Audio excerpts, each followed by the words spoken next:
Êxodo 25, versículo 23.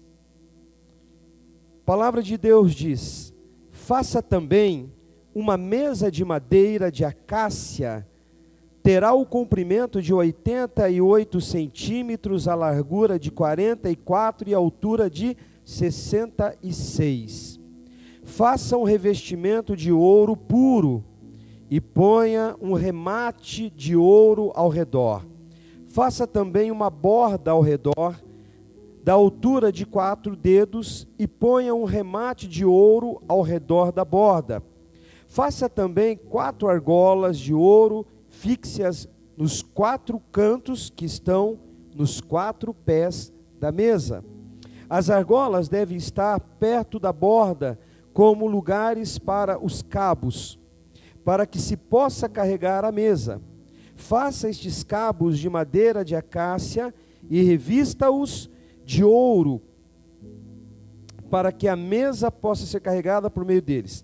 Faça também, versículo 29, faça também os seus pratos, os seus recipientes para incenso, as suas jarras e as suas taças em que serão oferecidas as libações. Faça tudo isso de ouro puro. Ponha sobre a mesa os pães da proposição diante de mim perpetuamente. Vamos orar. Pai, nós te louvamos pela tua palavra e te pedimos nesse momento que o Senhor nos dê uma mente tranquila, um coração aberto para entender, para compreender, para ter a revelação da tua palavra através do teu Espírito nas nossas vidas, e que nós possamos não só compreender a tua palavra, nós principalmente possamos praticar a tua palavra. Fala com cada um de nós, e também eu te peço que o Senhor me ajude a compartilhar as Sagradas Escrituras na vida de cada irmão e irmã que aqui está, em nome de Jesus. Amém, amém, amém. Coloca aquela primeira imagem com todo o tabernáculo, aquela primeira imagem que nós temos. Queridos, nós estamos falando do tabernáculo e que tem esses utensílios aqui, não o vídeo, a imagem. Eu mandei, são 2 imagens que nós temos, a imagem dos utensílios e depois a imagem da mesa. Obrigado, essa aqui. Então nós estamos falando de 6 utensílios e que ela está disposta no tabernáculo dessa maneira, e você já pode ver que na disposição que ela está, é uma disposição de cruz. Temos na parte de cima a Arca da Aliança, do lado esquerdo o candelabro, no meio é o altar do incenso, e aqui seria do lado esquerdo da cruz, né, da disposição da cruz, a mesa dos pães da proposição, que nós vamos falar hoje. No átrio, essas 2 partes que eu falei, a parte de cima é o Santíssimo Lugar, a parte do meio, com esses 3 utensílios, é o Santo Lugar, o lugar que os sacerdotes serviam ao Senhor. E esses 2 utensílios é a parte externa do tabernáculo, o átrio do tabernáculo, que nós temos o altar do sacrifício e a pia de bronze com a água onde o sacerdote se lavava após o sacrifício, e também para poder entrar no santo lugar. Então você pode ver que o tabernáculo que está no Velho Testamento, o Velho Testamento é sombra do Novo Testamento, né? O Velho Testamento é profecia, o Novo Testamento é o cumprimento da profecia. Então, o que se fala em sombra, em revelação, traz o cumprimento no Novo Testamento. O tabernáculo, que é a morada de Deus, onde Deus vinha e se manifestava e falava com o povo, ele se remete ao nosso Senhor Jesus Cristo. E você já está percebendo, a partir do que nós falamos, foram 2 cultos que nós falamos sobre a Arca da Aliança, você já está percebendo que tudo vai apontar para o Senhor Jesus. O Senhor Jesus é a centralidade das Escrituras. O Senhor Jesus é a centralidade da criação. E o Senhor Jesus deve ser a centralidade das nossas vidas. Amém? Então, pode colocar a segunda imagem, que é a mesa da proposição. Obrigado, queridos. Exatamente, ótimo, ficou maravilhoso. É justamente sobre isso que nós vamos falar hoje.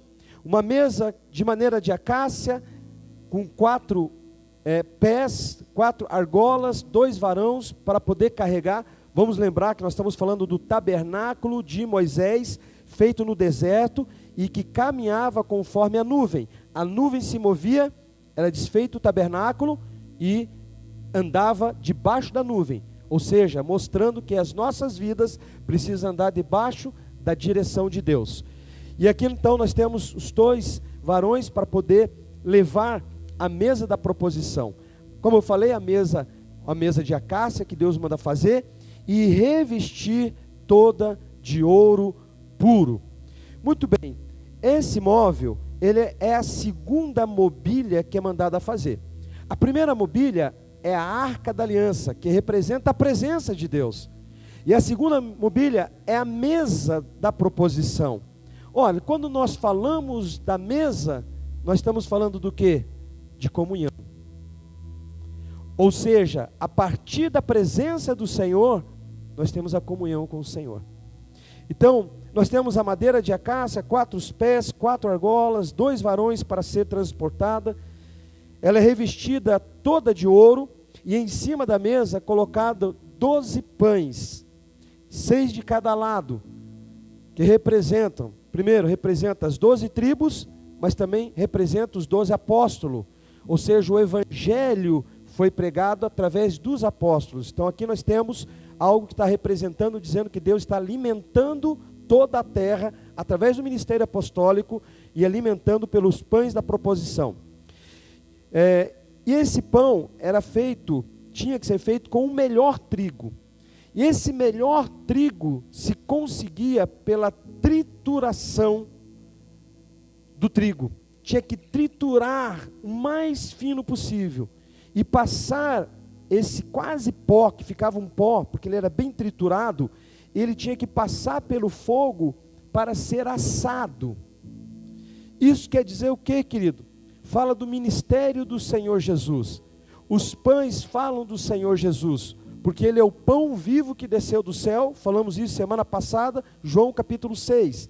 Então nós estamos falando do pão, que é o pão vivo que desceu do céu. E é a melhor farinha, porque ele tinha que ser triturado. Ora, a palavra de Deus diz que o corpo de Jesus foi triturado, dilacerado na cruz do Calvário. E ele tinha que ser passado pelo fogo para ser assado. Ou seja, passar pelo fogo está falando das tentações, das provações. E Jesus foi provado por 40 dias pelo próprio Satanás, provado, porém sem pecado. E para que ele tivesse autoridade sobre todo mundo, a provação, a tentação do Senhor Jesus está descrito nos 4 evangelhos. Quais são os 4 evangelhos? Mateus, Marcos, Lucas e João. Mateus é um evangelho que fala para os judeus. Você começa a leitura de Mateus e tem o quê? A genealogia desde desde Abraão até Jesus, a genealogia judaica. Então, o livro de Mateus fala para os judeus. O evangelho de Marcos, querido, é um evangelho curto, 16 capítulos, é cheio de ação, poucas parábolas, poucos princípios, muita ação, muitos milagres. Por quê? Porque o evangelho de Marcos fala para os romanos era exército, era ação. O evangelho de Lucas apresenta Jesus como filho do homem. Você vai ver filho do homem, filho do homem, filho do homem. E você começa vendo a genealogia de Adão, ou seja, da humanidade de Jesus. Então o evangelho de Lucas foi escrito por um médico que era grego. Ou seja, o evangelho de Lucas é para a humanidade e para a filosofia que naquela época representava a Grécia. Então era falado para todos os homens e para todas as filosofias da terra. E o evangelho de João apresenta Jesus como Filho de Deus. Ele era Deus, estava com Deus, ele é o Filho de Deus. É no evangelho de João que nós temos capítulo 3, verso 16, e Deus amou o mundo, de tal maneira que deu seu Filho unigênito, para que todo que nele crê, mas não pereça, mas tenha vida eterna. Ou seja, o evangelho de João é para o mundo, porque Deus amou o mundo. E aqui nós estamos falando de 4. A mesa tinha 4 pés, e o número 4 na Bíblia significa 4 cantos, os 4 cantos da terra. E aqui se conecta a algo maravilhoso, querido. Primeiro, porque fala de um pão que foi triturado e foi assado. foi triturado, a sua carne foi triturada, dilacerada na cruz do Calvário, foi assada pela tentação, passou pelo fogo da tentação, e ele foi tentado em tudo, porém sem pecado. E a tentação de Jesus aparece nos 4 evangelhos, por quê? Porque ele venceu na questão religiosa, judaica, ele venceu na questão do Império Romano, toda a força do Império Romano, ele conseguiu dobrar a força do homem pela força da obediência a Deus. Ele foi tentado, mostrado também a tentação no livro de Lucas, ou seja, para todas as filosofias da época, representado pelas filosofias gregas, Jesus foi tentado, porém sem pecado, venceu também a tentação. E também aparecem as tentações também no Evangelho de João, ou seja, o Evangelho de João que é para o mundo, ou seja, ele foi tentado com todas as tentações do mundo, porém sem pecado. Por isso, no livro de Mateus, capítulo 28, verso 18, ele diz: toda autoridade foi dada nos céus e nos 4 cantos da terra. Por isso vocês podem ir e fazer discípulos. Ou seja, aquele que foi tentado em tudo, nos 4 cantos da terra, foi tentado, porém sem pecado. Quem é tentado sem pecado, vence. E quem vence, tem autoridade. Então a primeira coisa que nós temos da mesa, é essa visão de Jesus. Agora nós temos uma outra visão de Jesus, querido, que fala sobre a acácia. A madeira acácia, ela significa a humanidade incorruptível, sem pecado. Então Deus pede para fazer a mesa de acácia, e pede para revestir essa mesa, certo, com ouro puro. O ouro brilhava, o ouro puro brilhava, quanto mais puro, mais brilho ele tinha. E o ouro representa a glória de Deus, é a glória de Deus que brilha. Querido, sabe o que brilha na sua vida? Sabe o que faz você ser bonito? Ainda mais você da Sara Balneário, bonito e estiloso. Querido, sabe o que é? É a glória de Deus que brilha em você. Eu tenho certeza que você já conheceu alguém que de repente, infelizmente, saiu da presença de Deus, voltou para o pecado, aconteceu alguma coisa, e você já não vê que aquele rosto brilha. Por quê? Porque já não tem mais a glória de Deus. O ouro representa a glória de Deus, e a glória de Deus, querido, ele vem e reveste quando a humanidade está sem pecado. Então, a madeira de acácia representa Jesus, que representa a nossa humanidade, mas uma humanidade incorruptível, sem pecado. E por ser sem pecado, então o ouro pode revestir toda aquela madeira. Ou seja, nós podemos ser revestidos da glória de Deus. Que coisa maravilhosa. Então, quando nós falamos de madeira de acácio com revestimento de ouro, nós estamos falando de Jesus Cristo, o homem divino. É tanto homem como ele era também divino. E quando nós falamos que ele era homem, nós estamos falando de um homem sem pecado, um homem tentado, um homem que tem agora autoridade sobre toda a carne. Falamos isso dos 4 evangelhos, Mateus, Marcos, Lucas e João. Falamos dos 4 pés que representam os 4 cantos da terra. E quando nós falamos de divino, nós estamos falando que ele foi assunto aos céus. A Bíblia diz que os céus o receberam. Como você pode dizer glória a Deus? Que ele foi recebido na glória de Deus, e que ele está sentado à direita do Pai, e ele tem um nome sobre todo nome. Olha comigo Filipenses capítulo 2, Filipenses 2, versículo 5. Vamos para Filipenses capítulo 2, versículo 5, diz assim: tenham entre vocês o mesmo modo de pensar de Cristo Jesus, que mesmo existindo na forma de Deus, não considerou o ser igual a Deus, algo que deveria ser retido a qualquer custo. Verso 7, pelo contrário, ele se esvaziou, assumindo a forma de servo, tornou-se semelhante aos seres humanos, e reconhecido em figura humana, ele se humilhou, e tornando-se obediente até a morte, e morte de cruz. Por isso também Deus o exaltou sobremaneira, e lhe deu o nome que está acima de todo nome, para que ao nome de Jesus se dobre todo joelho, nos céus e na terra e debaixo da terra, e toda língua confesse que Jesus Cristo é Senhor, para a glória de Deus Pai. Aleluia! Se é para o nosso Deus, dê uma salva de palmas mais forte. Diga glória a Deus. Aleluia, aleluia, não é? Então, queridos, um homem divino, veja só que coisa maravilhosa, a acácia e o ouro que reveste a acácia, o ouro puro, olha o que diz, como homem, Jesus representa a humanidade diante de Deus, e como divino, ele revelou a Deus para os homens. São duas situações. Como Deus, ele veio como divino, andou no meio dos homens. E quem via Jesus, via também a Deus. Jesus disse para Natanael, Natanael disse, Senhor, mostra-nos o Pai. E ele falou, você ainda não viu o Pai? Quem vê a mim, vê o Pai. Porque eu e o Pai somos um. E diante do Pai, o que Jesus faz? Jesus diz, Pai, perdoa-lhes porque eles não sabem o que fazem.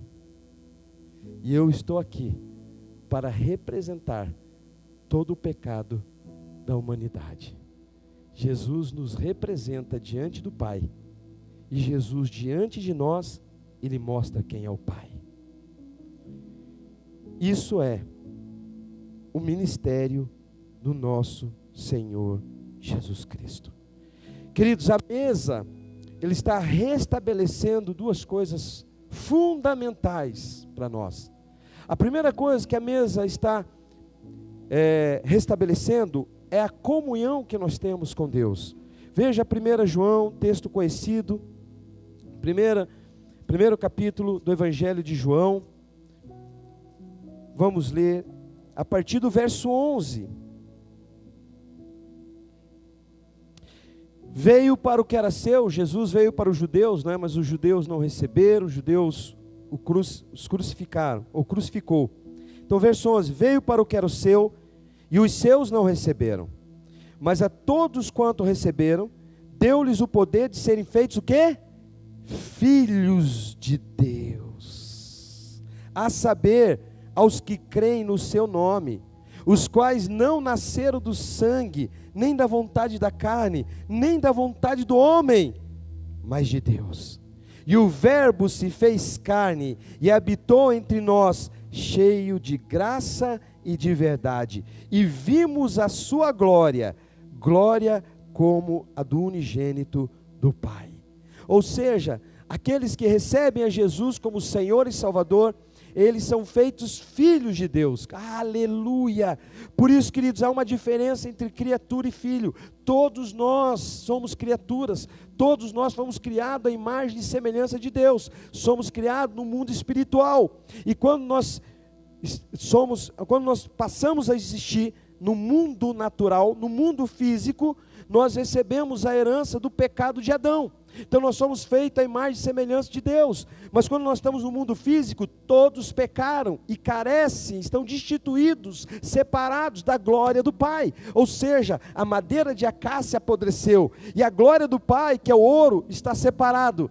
Não está mais junto, não está mais revestido. E o que nós temos então? Nós somos escravos do pecado, porque nós temos a tendência do pecado, porque nós temos a herança. A herança passa a desenvolver em nós. Então, naturalmente, nós vamos o quê? Para o pecado. Nós precisamos trabalhar todos os dias, através da palavra, da oração, do Espírito Santo trabalhando em nós, da comunhão, do serviço na casa de Deus, para que a gente não dê espaço ao pecado. Porque o pecado toda hora, como foi falado aqui, toda hora só passa uma brecha, porque há uma tendência nossa, que nem sempre é o diabo, nem sempre é o diabo que vai fazer, porque está dentro de nós. É o que o apóstolo Paulo fala no livro de Romanos: o bem que eu quero, o bem que eu sei que eu devo fazer, esse eu não faço, mas o mal que eu sei que eu não devo fazer, esse eu faço. Eu sou uma criatura totalmente corrupta, mas graças a Deus por Jesus Cristo nosso Senhor.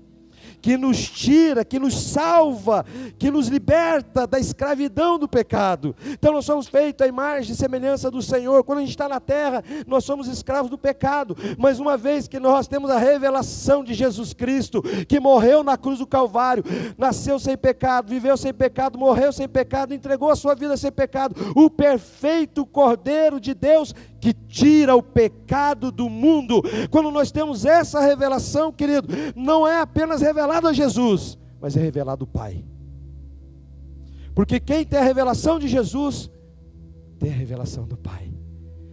E é normal, querido, nós aceitarmos a Jesus e recebermos o perdão e o amor do Pai. E naquele momento, nós não somos mais chamados de criatura, mas somos chamados de filho.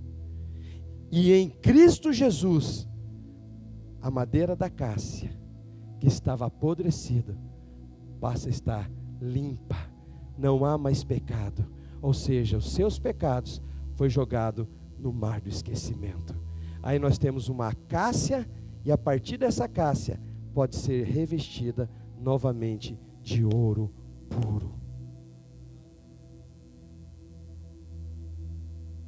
Primeira coisa que é ser estabelecida, a comunhão com o Senhor. E a segunda coisa que é restabelecida, que é muito importante para fechar o entendimento sobre a mesa, é que Deus, em Cristo Jesus, restaura o nosso sacerdócio. Por quê? Mais uma vez, a mesa aqui, por gentileza. Porque, queridos, nessa mesa só poderia estar e comer deste pão quem era sacerdote, ou seja, aquele que serviria no tabernáculo, que estava servindo de maneira voluntária ali no tabernáculo. Então eles vinham, eles serviam no tabernáculo, tinham que comer deste pão. Quem podia comer? O povo? Não, o sacerdote. Somente o sacerdote. Ei, eu vou fazer um parênteses aqui, para você ter um entendimento do voluntariado. Quando Deus estabeleceu o sacerdócio, Ele estabeleceu a partir de quem? Exatamente, a partir de Arão. Era o sacerdote arâmico, ou seja, era a partir de Arão. Se você ler o livro de Êxodo, não é? Deus faz as roupas e Deus coloca em Arão e nos seus filhos. Ok, gente? Então, toda a descendência de Arão seria sacerdote. Ok? Certinho? Tudo bem até aí? Presta atenção. O que acontece quando Moisés sobe a primeira vez no Monte Sião para receber as pedras com os 10 mandamentos? A Bíblia fala que ele sobe e ele demora 40 dias, sim ou não? E o que o povo está fazendo lá embaixo? Diz o quê? Quem é este Moisés?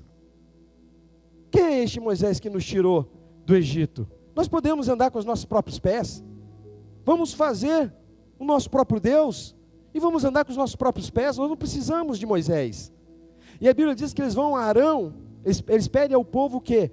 Pedem joias, ouro, e vão até Arão, e fala para Arão fazer o quê? Arão, faz para nós, Deus, faz para nós um bezerro de ouro.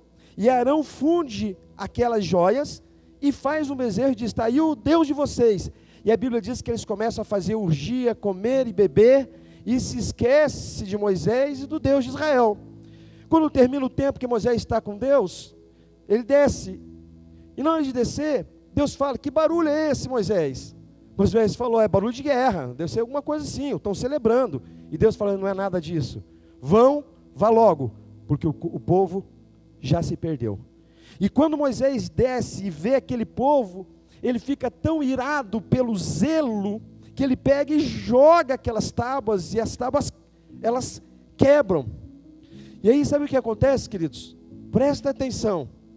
Aqui está o voluntariado. O voluntariado nasce aqui.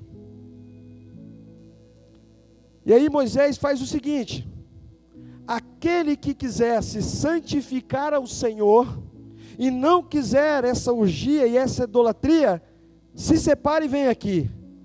Leia depois na Bíblia.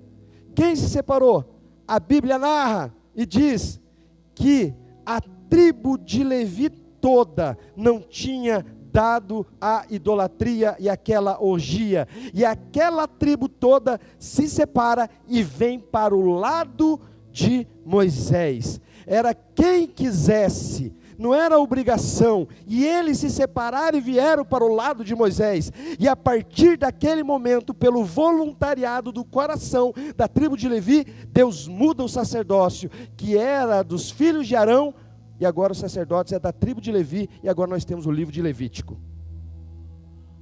Ou seja, Deus estava mostrando que para servir a Ele, primeiro, tem que ter santidade, tem que querer, querido. Ei, amados, deixa eu falar uma coisa para você, o Evangelho não pode ser vendido a qualquer preço, não pode ser o Evangelho da hipergraça, que você pode pecar, que você pode estar no mundo, que você pode fazer o que você quiser, mas depois você vem aqui, ó, diante de Deus, está tudo bem, querido, ó, Deus está te aplaudindo. Não, querido, não é dessa maneira não, o Evangelho tem um preço, e o preço é o sangue de Jesus, que escorreu na cruz do Calvário. Deus, preste atenção que eu vou te falar, preste atenção. Eu quero corrigir hoje algo muito importante, que é falar do seguinte: Deus aceita qualquer um, é verdade, em partes.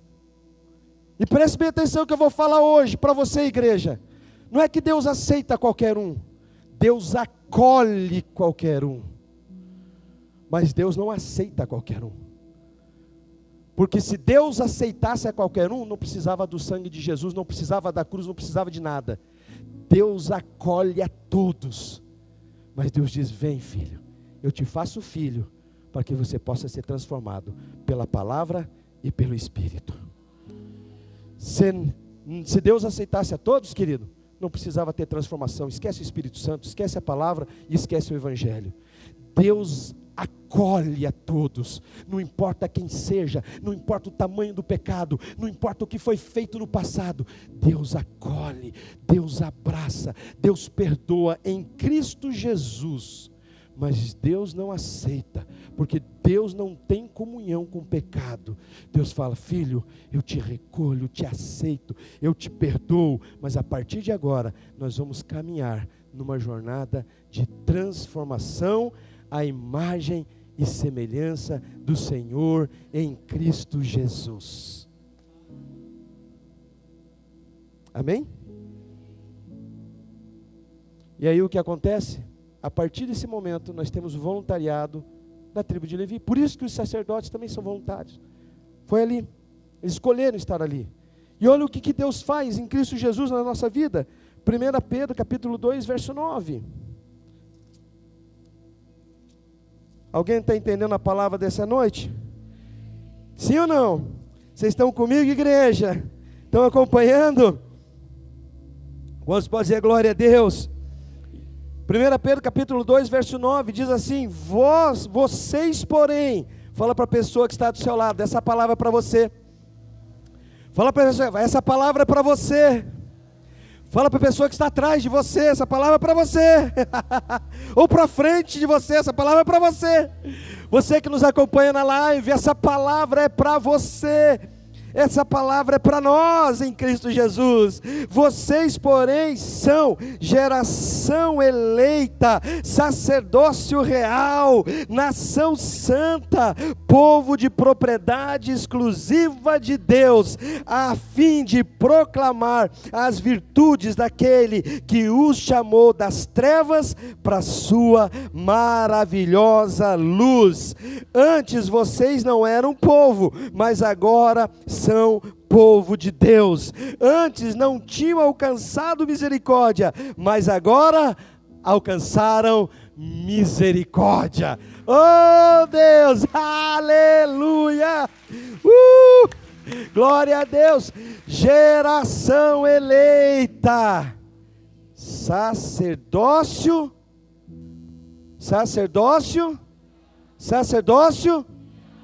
todos nós em Cristo Jesus somos sacerdotes do Rei. E como sacerdotes, nós podemos entrar no santo lugar e comer o pão da preposição, que também é chamado o pão da presença, que também é chamado o pão da comunhão. Meu Deus, meu Deus. Êxodo 29, verso 38, para a gente fechar aqui. As ofertas contínuas. 29, verso 38. Isto é o que você oferecerá sobre o altar: 2 cordeiros de 1 ano cada dia, continuamente.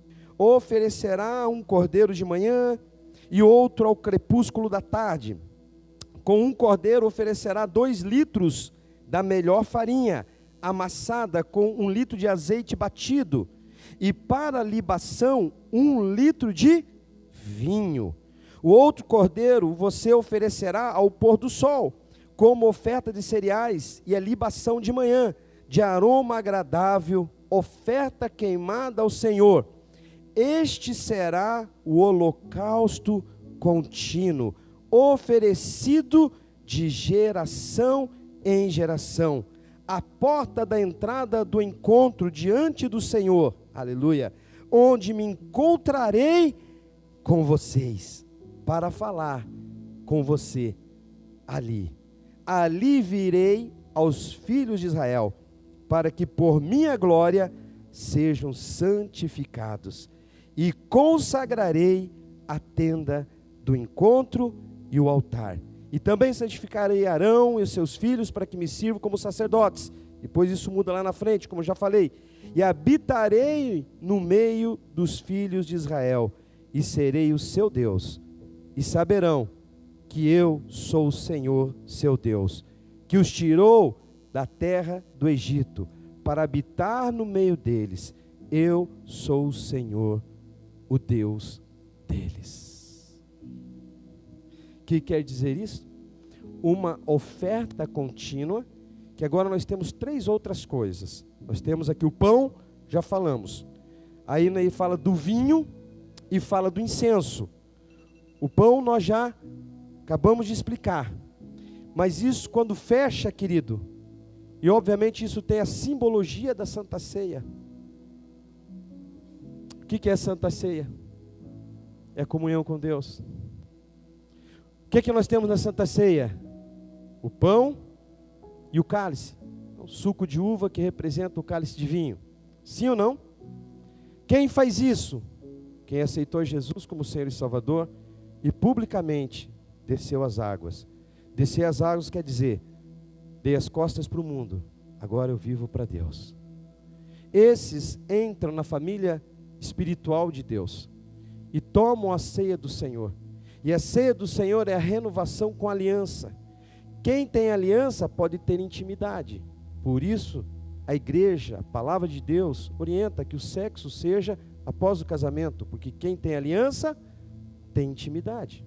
A intimidade é selada pela aliança. E aí o que acontece? Na ceia do Senhor, nós temos comunhão com o Senhor. E aí nós temos 2 coisas: o pão, que representa Jesus, o cálice, que representa o sangue de Jesus, e aí nós temos o incenso que sobe. Tinha que ser feito o incensário. Eu quero terminar aqui, dizendo para você, querido, que quando o crente, diante da presença do Senhor, come do pão, bebe do cálice, em comunhão com o Senhor, sobe um incenso a Deus, que representa a nossa oração, o nosso louvor e a nossa adoração. Ou seja, quando essas coisas são feitas no serviço do Senhor, que eu estou servindo ao Senhor, servindo meus irmãos, servindo a minha igreja, fiel com os meus dízimos, com as minhas ofertas, né? Ajudo na divulgação do Evangelho, que são as obras missionárias, não é? Faço aquilo que Deus me concedeu para fazer, nos dons, nos talentos, quando estou servindo como sacerdote. Então, como sacerdote, diante da mesa, eu como do pão, bebo do cálice, aí sobe aos céus um incenso agradável ao Senhor. Quantos estão entendendo? Por isso, amados, essa comunhão íntima com o Senhor acontece quando nós servimos ao Senhor. João capítulo 15, verso 15, eu tenho falado aqui repetidamente. Quando Jesus disse, não vos chamo mais de servos, mas vos chamo de amigo. Intimidade. Somos feitos à imagem, criados à imagem e semelhança do Senhor, nascidos debaixo da herança pecaminosa, aceitamos a Jesus e nos tornamos filhos de Deus, tomamos uma decisão, porque é uma decisão voluntária, onde mudou do sacerdócio de Arão para o Levítico, voluntariamente, nós nos tornamos servo de Cristo, e como servos de Cristo, o Senhor nos leva a ser íntimos dele. Não vos chamamos mais de servo, mas vos chamamos de amigo.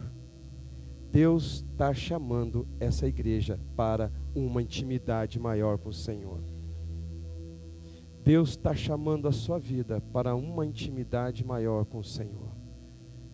Nunca diga, eu não tenho chamado, porque você não está conhecendo o que a palavra de Deus fez na sua vida.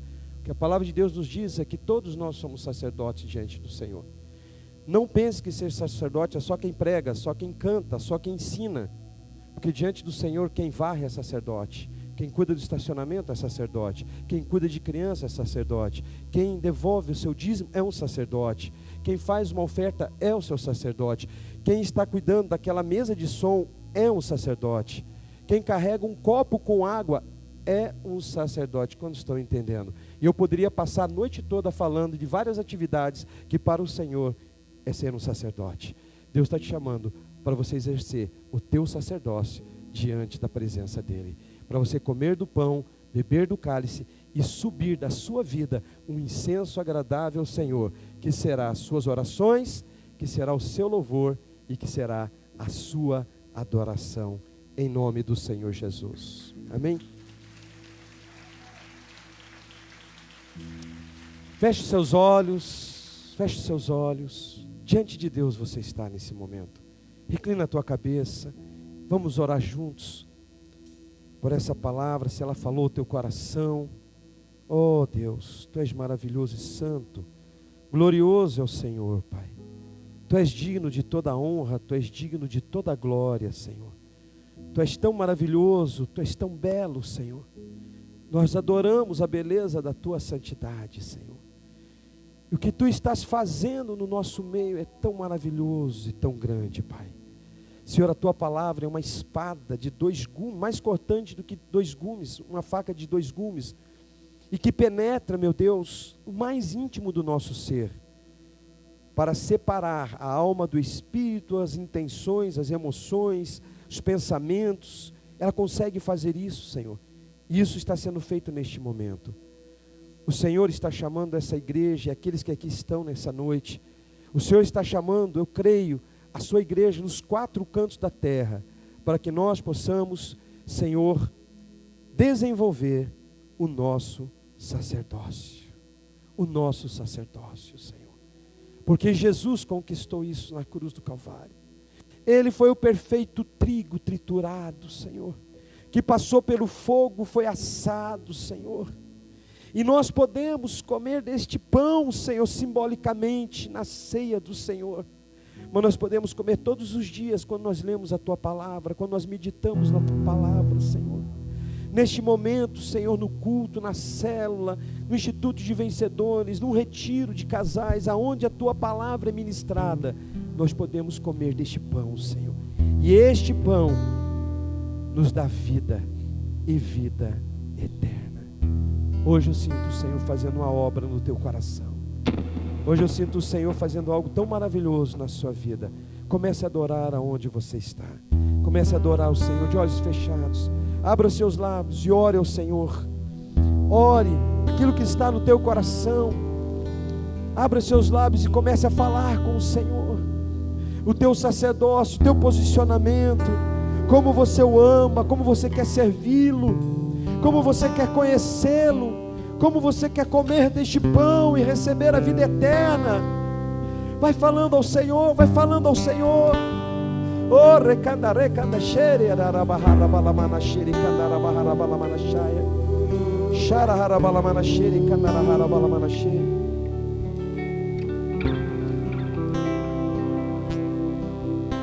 Aleluia. Você está na presença do Senhor. O Espírito Santo está nesse lugar. tocando nossas vidas, ministrando sobre nós. Você não veio para uma reunião religiosa, você veio para um encontro com Deus. Detentora da presença, tua Shekinah